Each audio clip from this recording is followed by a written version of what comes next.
Good morning, and thank you for standing by. Welcome to the BIC's 2025 full year results conference call and webcast. At this time, all participants are in listen-only mode. After the speaker's presentation, there will be the question and answer session. To ask a question during the session, you need to press star 11 on your telephone keypad. You will then hear an automatic message advising your hand is raised. To withdraw a question, please press star 1 again. Please be advised that today's conference is being recorded. I would now like to hand the conference over to our first speaker today, Brice Paris. Please go ahead, sir. Good morning, and welcome to BIC's full year 2025 results call. I'm Brice Paris, Vice President, Investor Relations. We're in Clichy today with our new management team, Rob Versloot, our CEO, and Grégory Lambertie, our CFO. This call is being recorded, and the replay will be available on our website with the presentation and press release. We will start with the usual results presentation, followed by a Q&A session. First, please take the time to read the disclaimer at the beginning of the presentation. With that, I give the floor to Rob. Thank you, Brice. Hello, everyone. I am pleased to be here with you today for our first full year earnings call together. And I'm joined by Grégory Lambertie, our new Chief Financial and Digital Officer. I will start with a brief overview of the key highlights from 2025. Grégory will then walk you through the consolidated results for the year. I'll then introduce my new leadership team and share our outlook for 2026, highlighting the opportunities ahead before closing with a few concluding remarks. 2025 was a year marked by a volatile macroeconomic environment, softer consumer markets, and geopolitical uncertainty. Against this backdrop, BIC faced many challenges in 2025. When I look back at my initial assessments of BIC's strengths and what we can build on for the new strategy, they are all clearly confirmed. The power of our brand, our deep distribution network, and our excellence in manufacturing. The key takeaway for 2025 is that we delivered results in line with the expectations set when I became CEO. We achieved full year net sales of 2.1 billion euros, down 0.9% at constant currency, an adjusted EBIT margin of 13.6%, and a resilient free cash flow generation at 222 million euros. Most importantly, we stabilized the business and achieved modest growth in the second half. Let me start by commenting on our main challenges in 2025. We faced significant headwinds in the US across our three categories, impacted by tough market trends. In the lighters, shavers, and ball pen segments, markets were down mid-single digits in 2025. In Latin America, we faced serious challenges in Mexico. Net sales performance was impacted by big distribution losses and intense competition. We recently made leadership changes in Mexico with a clear objective to improve performance going forward. Finally, the very disappointing performances of our skin creative businesses, Rocketbook and Cello, weighed significantly on our growth and profitability in 2025. As I mentioned in Q3, it is my responsibility to act swiftly and rationally. As a result, we have taken decisive steps to streamline our portfolio, including the discontinuation of these underperforming activities. However, despite the numerous challenges we faced, we saw an improved performance in the second half of the year, particularly in the Middle East and Africa and in the US. Now, let me highlight some key achievements for 2025. First, Tangle Teezer was integrated successfully, growing double-digit in 2025 and contributing 4.1 points to the group's growth with accretive margins. This very strong performance reflects disciplined execution, strong collaboration across teams, and the rapid alignment of Tangle Teezer with BIC's operating model. I will come back to this in more detail later. Second, we saw strong momentum from our value-added and recently launched products, all supported by impactful advertising campaigns. Products such as the 4-color smooth pens, the BIC Flex 5 and Socie Glide shavers resonated well with consumers, reinforcing the strength of our brands and our ability to drive mix through meaningful innovation. We also continued to make tangible progress on our ESG actions. We launched the Twin Lady razor, featuring a handle made from 87% recycled plastic and blades incorporating 70% recycled steel, reflecting our commitment to more sustainable product design without compromising performance.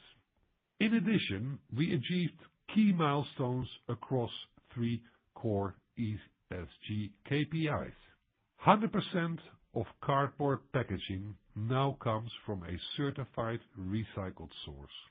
We reduced our Scope 1 greenhouse gas emissions by 47% compared to 2019. And lastly, we helped improve learning conditions of 245 million children across the globe, notably through the work of the BIC Foundation. I now want to tell you a bit more about our recent innovations and partnerships launched in 2025 and some planned for 2026. At the heart of these initiatives is a renewed focus on the power of our brand, which I strongly believe in and see as essential to successfully execute our new strategy. In 2025, we launched the BIC Soleil 5 Glide, a new premium women's shaver supported by an impactful marketing campaign designed to modernize the category and strengthen brand engagement. Innovations like this one, or like the BIC Soleil Escape, are key to sustaining our leadership and driving mix within this segment. In 2026, we will further strengthen our shaver portfolio with the launch of the new BIC 5 Trim and Shave. This innovation combines a 5-blade shaver with an integrated precision trimmer, delivering superior performance and versatility at an accessible price point. In 2025, we executed highly successful partnerships with Netflix on Squid Game and Stranger Things across Europe and Latin America, leveraging a strong cultural moment to create distinctive collectible designs that resonated particularly well with younger adult consumers. For example, in Brazil, we partnered on a limited edition of the BIC 4 Colors and Stranger Things collaboration. As one of Netflix's most successful global franchises, Stranger Things powered an activation that blended local pop culture with global entertainment, turning an everyday icon into a collectible. 2025 was also a year of major ramp-up for our first reloadable utility lighter, Easy Load. The product posted encouraging results, particularly in Europe, and our teams are working on expanding distribution further. Easy Load represents an important step in our efforts to combine innovation, sustainability, and category premiumization. Lastly, in stationery, our iconic 4-color pen once again delivered strong performance in 2025. with new editions such as the 4-color Smooth contributing to growth. In January 26, we launched new BIC Crystal figurines, now available in our main markets. This great innovation combines the quality of a BIC Crystal with playful animal figurines and pastel colors to target a younger audience and encourage a collection trend. This launch allows us to access a growing consumer segment while leveraging one of our most iconic products. Finally, we also delivered several exciting innovations and partnership within Tangle Teezer, which I will cover more in the next slide. Moving on to slide 6. Tangle Teezer delivered a very strong performance in its first year within BIC, with double-digit net sales growth and margins accretive to the group. From a product perspective, the Ultimate Detangler hairbrush family drove strong growth in 2025, with consumers picking up the new premium chrome and matte collections. The Mini Ultimate range also proved to be a highly successful driver of incremental sales in impulse retail locations. And at the end of 2025, a limited edition collaboration with the popular Skims brand of Kim Kardashian further reinforced Tangle Teezer's appeal and was a clear commercial success. More recently, Tangle Teezer also partnered with the hairstylist of Grammy Awards winning artist Olivia Dean, using the Ultimate Detangler for her red carpet look, authentically placing the brand at the center of a high visibility global cultural moment.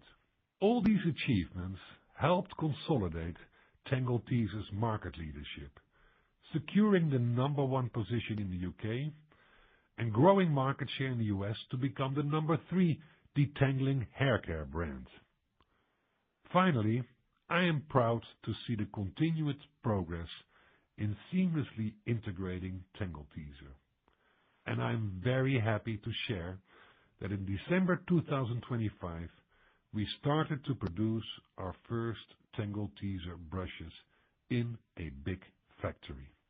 Now, before I give the floor to Gregory on the financials, let me go over our shareholder remuneration.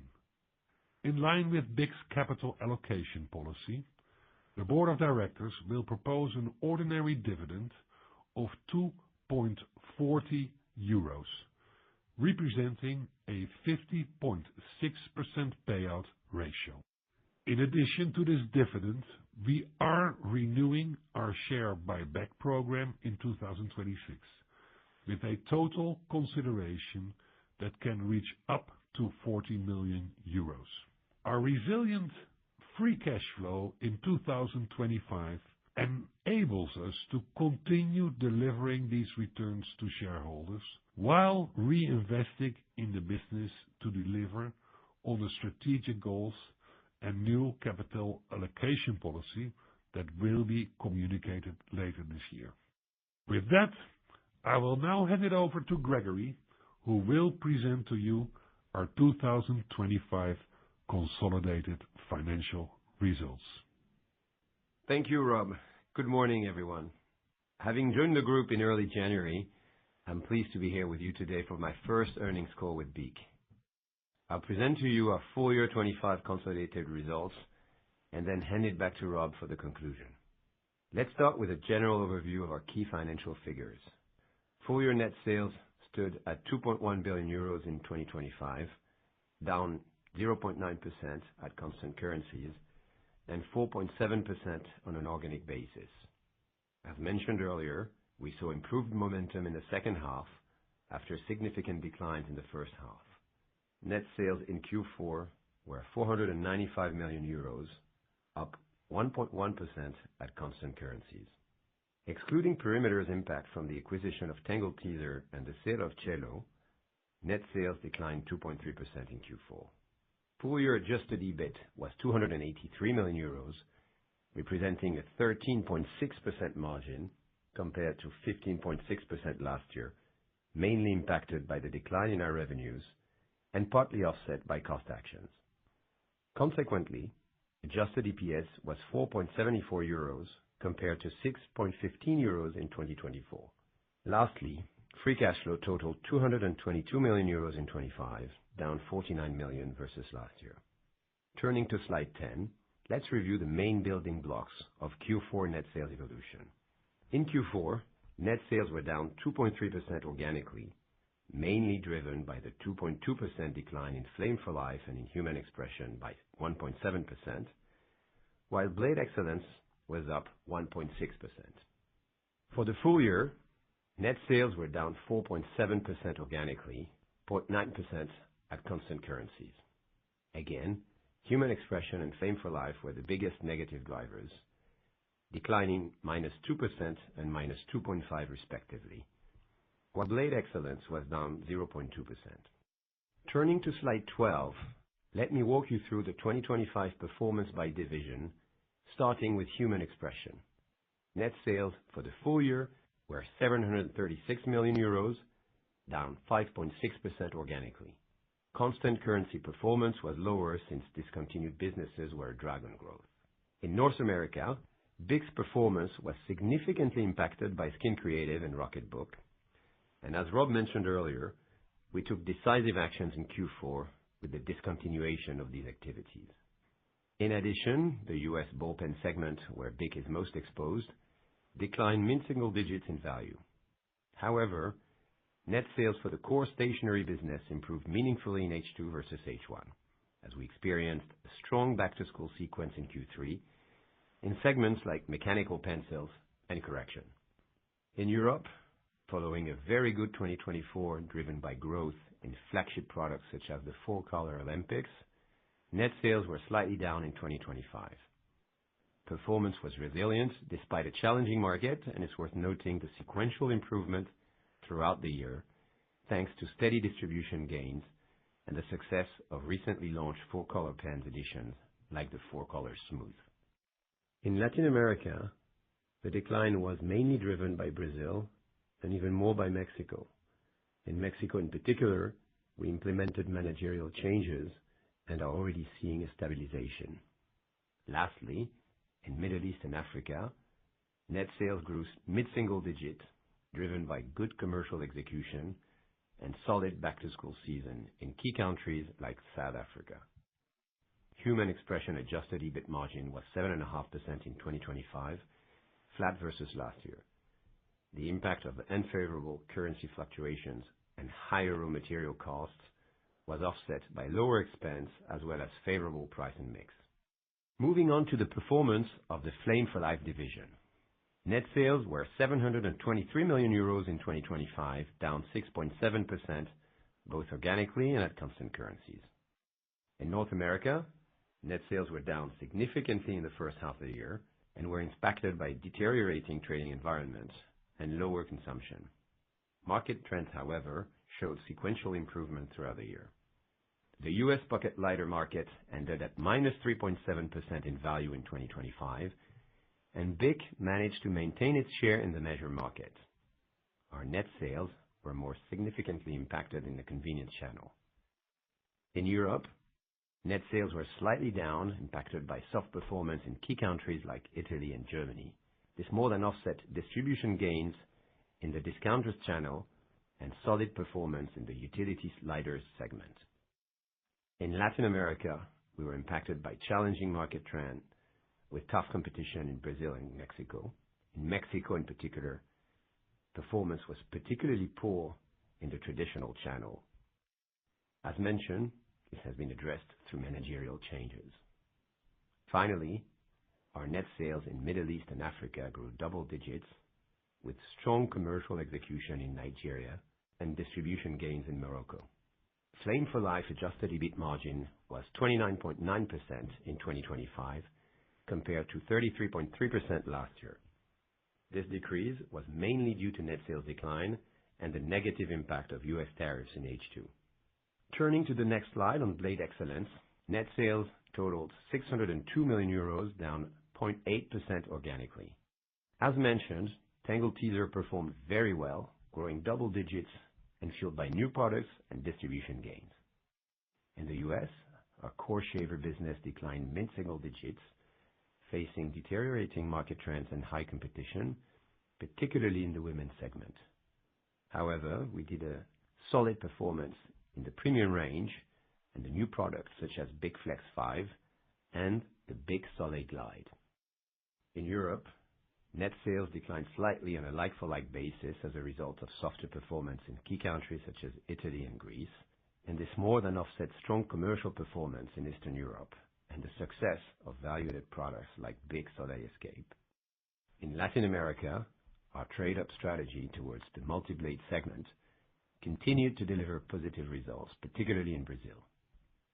Lastly, in Middle East and Africa, net sales grew slightly, mainly driven by good Q4 performance in key markets like Morocco and Nigeria.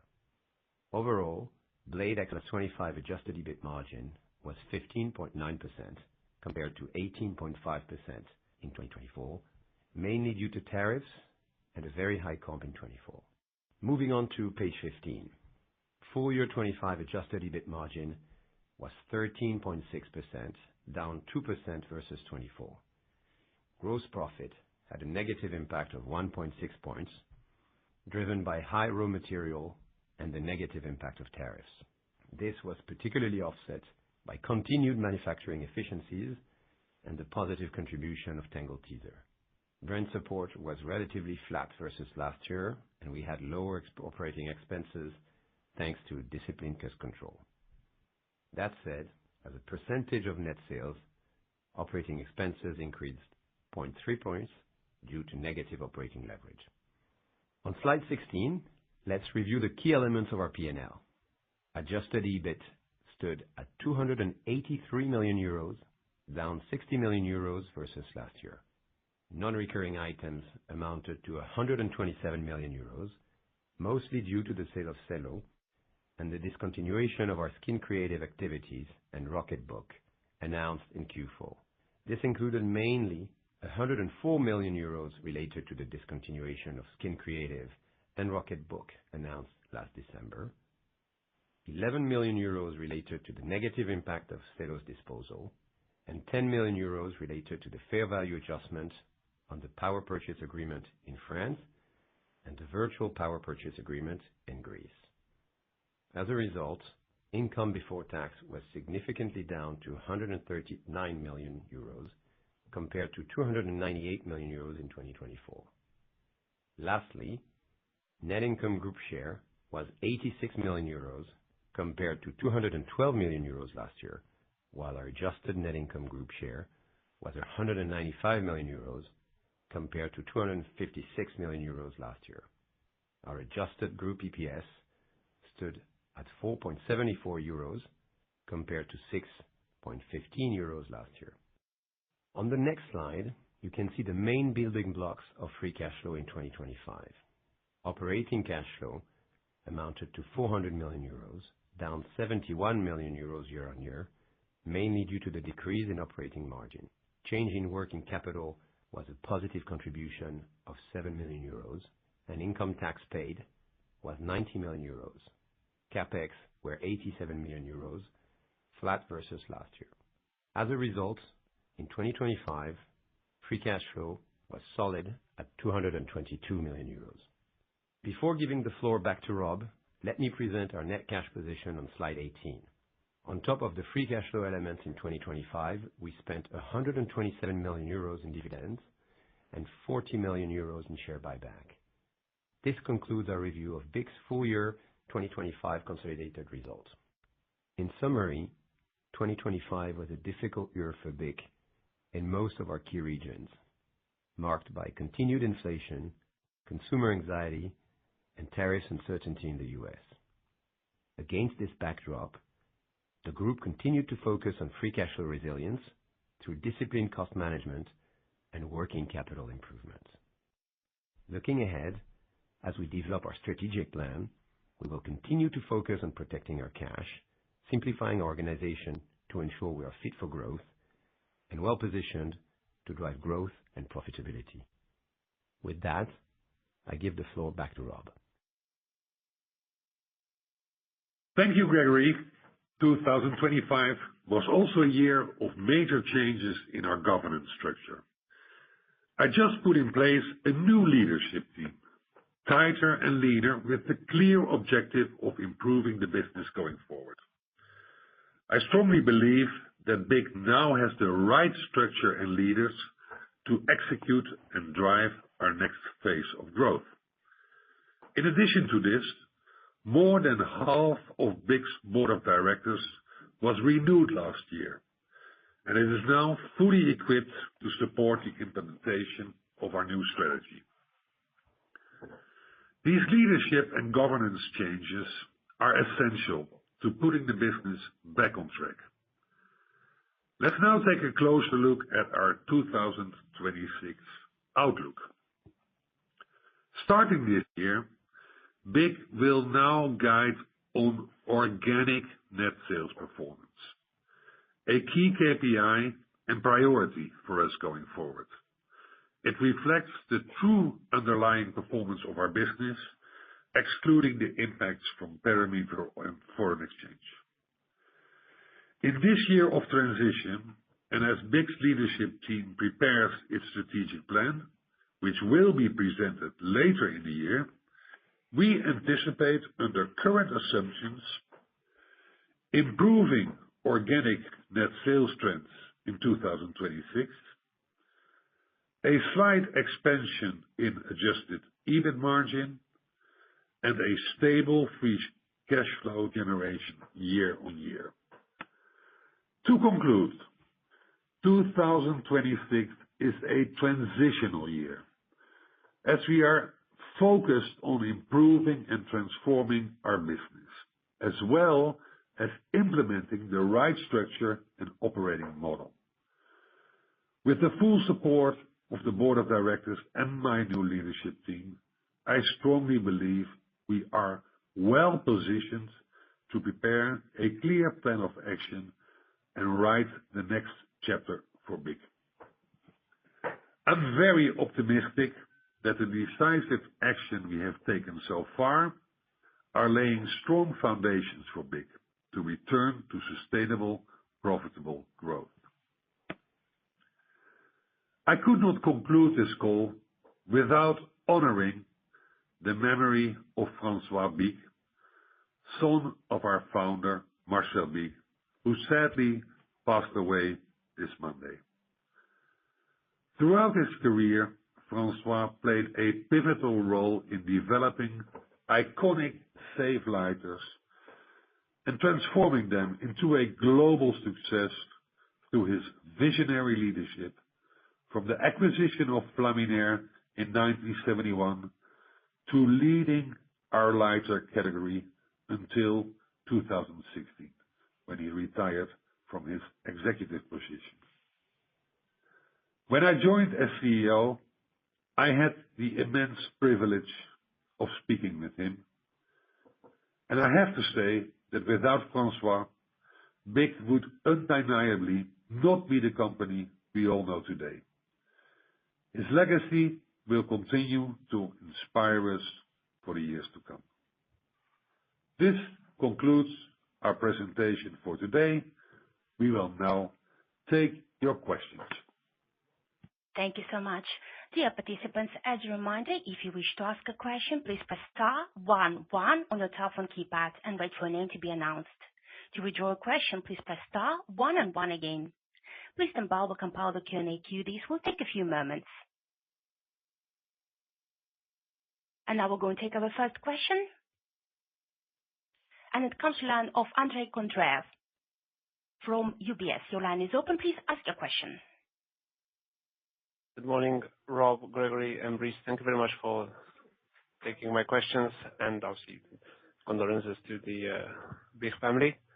But I have a couple of questions. Firstly, on the 2026 outlook, could you confirm that when you talk about an improvement in organic trends, this does not necessarily mean you're going to return to growth in full year 26.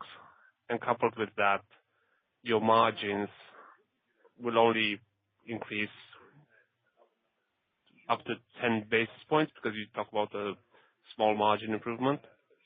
Coupled with this, where do you see the sharpest improvement coming within your divisions, and how much that will be driven by Tangle Teezer? And secondly, obviously, Rob, Gregory, you've been with BIC for a few months now. What are your first impressions? And without giving too much ahead of the strategic update, any areas that strike you as most ripe for improvement? Thank you very much. Thank you, André, for your questions. I will start with your first question, which was about our guidance for 2026. I want to make it very clear. 2026 is a transitional year in which we aim to stabilize performance and laying the foundation for our new growth cycle. That would be our key priority for this year. I think your second question was related to the margin expansion. Look, I think what helps us in 2026 is the fact that we have exited underperforming businesses in Q4, namely Rocketbook, Cello, and Skin Creative. We're also, focusing on disciplined cost control, but on the other hand, we're also being hit partially by tariffs in the U.S. So the combination of all this makes us believe that we will be able to slightly expand our margin in 2026. It was related to my impressions of BIC. I would like to summarize that in three things. First of all, we have a wonderful brand which is known in many places across the globe. So I think it's a fantastic brand platform. The other thing that has impressed me in my first month is the amazing manufacturing capabilities we have to produce super high quality products at very cost competitive levels. And thirdly, we have a fantastic distribution footprint in many parts of the world. So I think this company has some key strengths and which will help us to revive growth going forward. Last point, if I get you right, André, was the Tangle Teezer performance. I can honestly tell you we're super happy with Tangle Teezer. Also in 2025, our first year of full integration, we could notice that Tangle Teezer continues to grow at a fast pace, double digits top line. It's margin accretive for our company. It has consolidated its number one market share position in the UK, and it's a fast-growing brand in the US, now reaching number 3. So, all lights on green for Tangle Teezer, and it also has been a key contributor to our growth in 25, with 4.1 points to the group's net sales performance.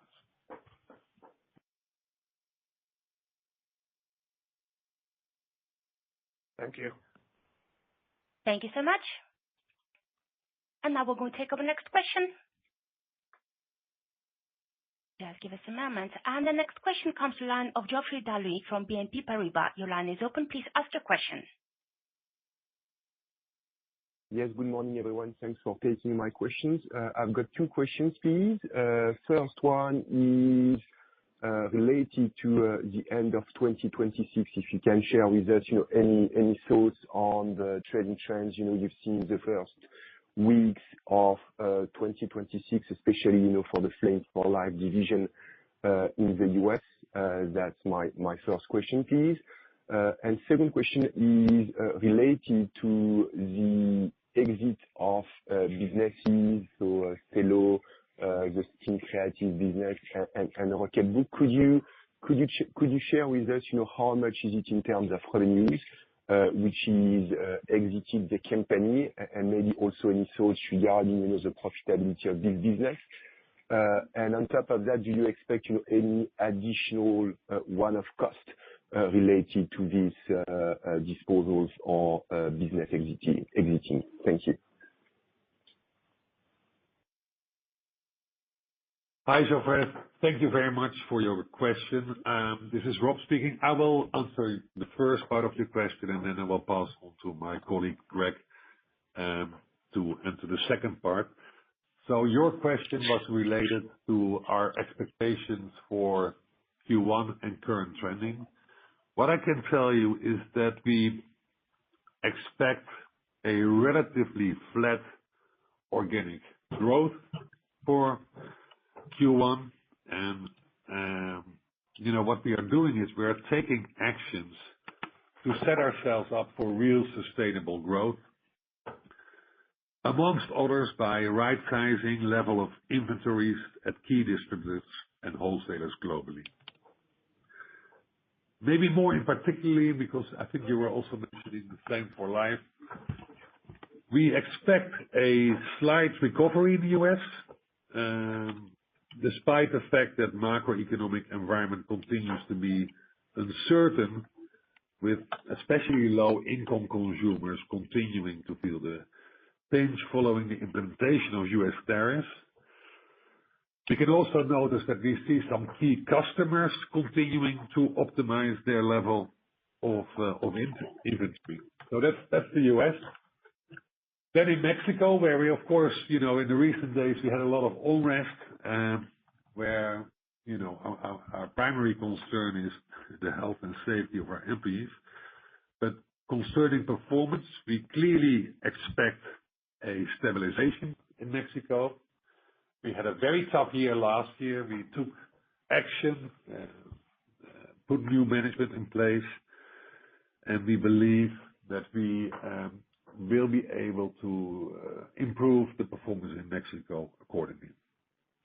Other regions, our expectation for now is more or less flat versus last year.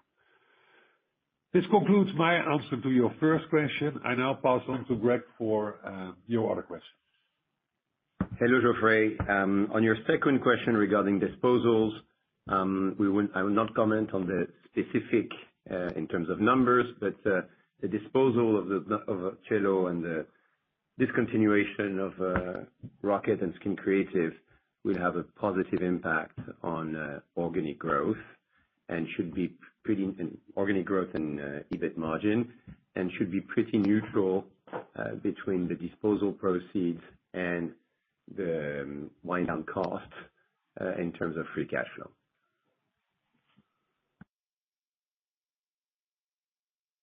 Thank you very much.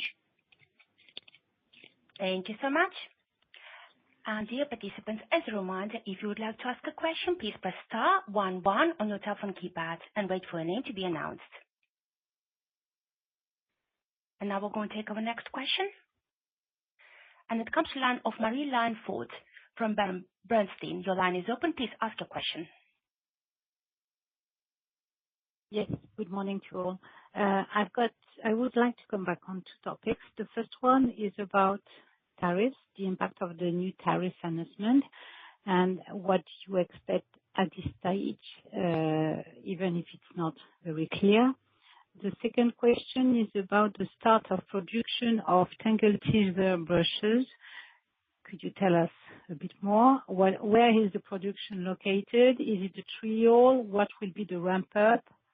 And when do you see any synergies in terms of production and in terms of reduction in margin? Many thanks. Hello, Marilyn, and thank you. Regarding tariffs, it's obviously too early to tell regarding the impact of the Supreme Court decision. Should persist, and our view is that it should persist as we enter 2026, because raw material and local inventories were built at a higher cost that included those tariffs. So we'll now need to assess how the U.S. administration will react to this decision. Just to give you a sense of the numbers, in the current environment, the overall impact of tariffs for BIC for 25-26 on an annual basis, the overall impact is 31 million euros, of which 13 already impacted 2025.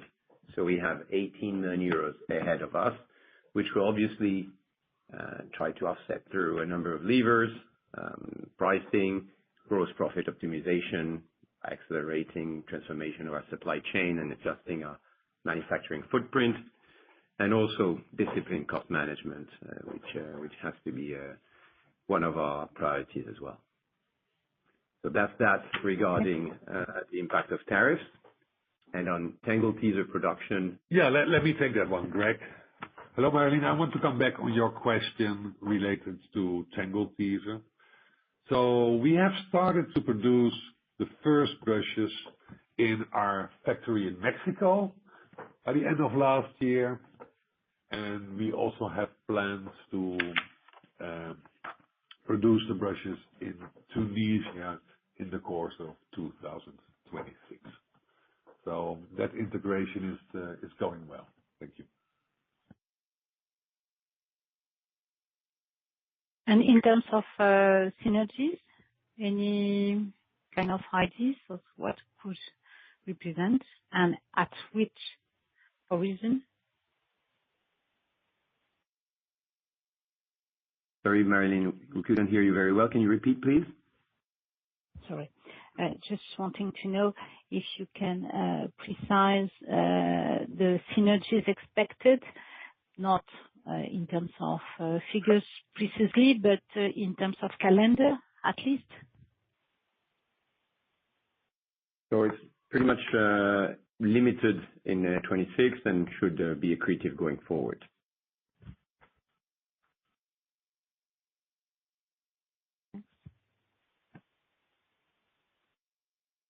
Excuse me, Marilyn, do you have any further questions? No, that's fine. Thank you. Thank you so much. Dear speakers, there are no further questions for today. I would now like to hand the conference over to your speaker, Rob Versloot, for any closing remarks. Thank you. I'd like to thank you all for attending today's call, and looking forward to stay connected with you throughout the year. Thank you very much. Indeed. Thank you for your attention. Bye-bye. This concludes today's conference call. Thank you for participating. You may now all disconnect. Have a nice day.